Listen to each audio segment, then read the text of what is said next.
महाकवि कालिदास के कंठ में साक्षात सरस्वती का वास था।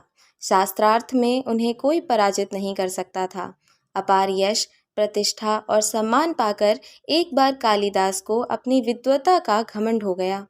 उन्हें लगा कि उन्होंने विश्व का सारा ज्ञान प्राप्त कर लिया है और अब सीखने को कुछ भी बाकी नहीं बचा। उनसे बड़ा ज्ञानी संसार में कोई दूसरा नहीं। एक बार पड़ोसी राज्य से शास्त्रार्थ का निमंत्रण पाकर कालिदास विक्रमादित्य से अनुमति लेकर अपने घोड़े पर रवाना हुए। गर्मी का मौसम था, धूप काफ़ी तेज थी और लगातार यात्रा से कालिदास को प्यास लग गई। थोड़ी तलाश करने पर उन्हें एक टूटी झोपड़ी दिखाई दी। पानी की आशा में वह उस ओर बढ़ चले। झोपड़ी के सामने एक कुआं भी था। कालिदास ने सोचा कि कोई झोपड़ी में हो तो उससे पानी देने का अनुरोध किया जाए। उसी समय झोपड़ी से एक छोटी बच्ची मटका लेकर निकली। बच्ची ने कुएं से पानी भरा और वहां से जाने लगी। कालिदास उससे पास जाकर बोले, बालिके, बहुत प्यास लगी है, ज़रा पानी पिला दे। बच्ची ने पूछा, आप कौन हैं? मैं आपको नहीं जानती, पहले अपना परिचय दीजिए। कालिदास को लगा कि मुझे कौन नहीं जानता भला, मुझे परिचय देने की क्या आवश्यकता। फिर भी प्यास से बेहाल थे तो बोले, बालिके, अभी तुम छोटी हो इसलिए मुझे नहीं जानती। घर में कोई बड़ा हो तो उसे भेजो, वह मुझे देखते ही पहचान लेगा। मेरा बहुत नाम और सम्मान है दूर दूर तक। मैं बहुत विद्वान व्यक्ति हूँ। कालिदास के बड़बोलेपन पर और घमंड भरे वचनों से अप्रभावित बालिका बोली, आप असत्य कह रहे हैं। संसार में सिर्फ दो ही बलवान हैं और उन दोनों को मैं जानती हूँ। आप अपनी प्यास बुझाना चाहते हैं तो उन दोनों का नाम बताएं। थोड़ा सोचकर कालिदास बोले, मुझे नहीं पता, तुम ही बता दो, मगर मुझे पानी पिला दो, मेरा गला सूख रहा है। बालिका बोली, दो बलवान हैं, अन्न और जल। भूख और प्यास में इतनी शक्ति है कि बड़े बड़े से बलवान को भी झुका दे। देखिए प्यास ने आपकी क्या हालत बना दी है। कालिदास चकित रह गए। लड़की का तर्क अकाट्य था। बड़े बड़े विद्वानों को पराजित कर चुके कालिदास एक बच्ची के सामने निरुत्तर खड़े थे। बालिका ने पुनः पूछा, सत्य बताएं, कौन हैं आप? वह चलने की तैयारी में थी।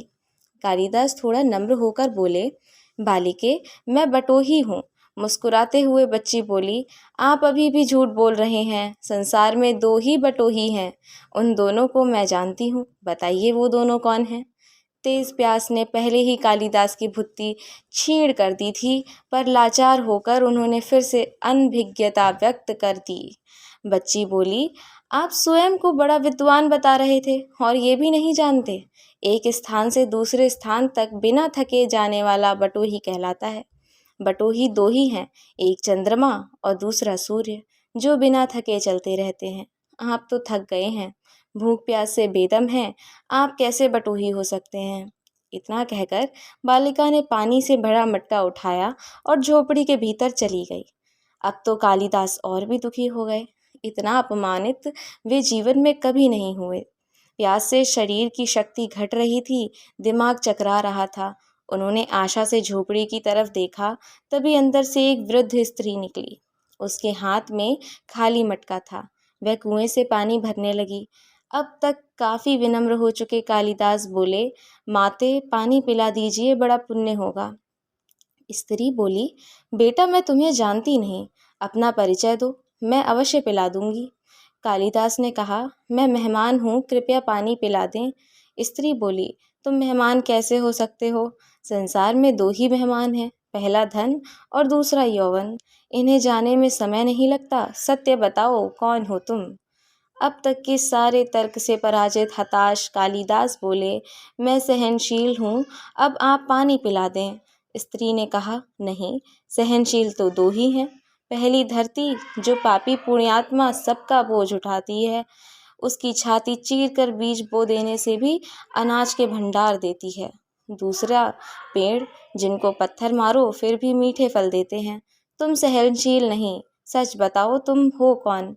कालिदास लगभग मूर्छा की स्थिति में आ गए और तर्क वितर्क से झल्लाकर बोले, मैं हठी हूँ। स्त्री बोली, फिर असत्य, हठी तो दो ही हैं, पहला नख, दूसरे केश, कितना भी काटो बार बार निकल आते हैं। सत्य कहें ब्राह्मण, कौन हैं आप? पूरी तरह अपमानित और पराजित हो चुके कालिदास ने कहा, फिर तो मैं मूर्ख ही हूँ। नहीं, तुम मूर्ख कैसे हो सकते हो? मूर्ख तो दो ही हैं। पहला राजा, जो बिना योग्यता के भी सब पर शासन करता है। दूसरा दरबारी पंडित, जो राजा को प्रसन्न करने के लिए गलत बात पर भी तर्क करके उसको सही सिद्ध करने की चेष्टा करता है। कुछ बोल न सकने की स्थिति में कालिदास वृद्धा के पैर पर गिर पड़े और पानी की याचना में गिड़गिड़ाने लगे। वृद्धा ने कहा, उठो वत्स। आवाज़ सुनकर कालिदास ने ऊपर देखा तो साक्षात माता सरस्वती वहाँ खड़ी थीं। कालिदास पुनः नतमस्तक हो गए। माता ने कहा, शिक्षा से ज्ञान आता है, ना कि अहंकार। तूने शिक्षा के बल पर प्राप्त मान और प्रतिष्ठा को ही अपनी उपलब्धि मान लिया और अहंकार कर बैठा। इसलिए मुझे तुम्हारे चक्षु खोलने के लिए ये स्वांग करना पड़ा। कालिदास को अपनी गलती समझ में आ गई और भरपेट पानी पीकर वे आगे चल पड़े।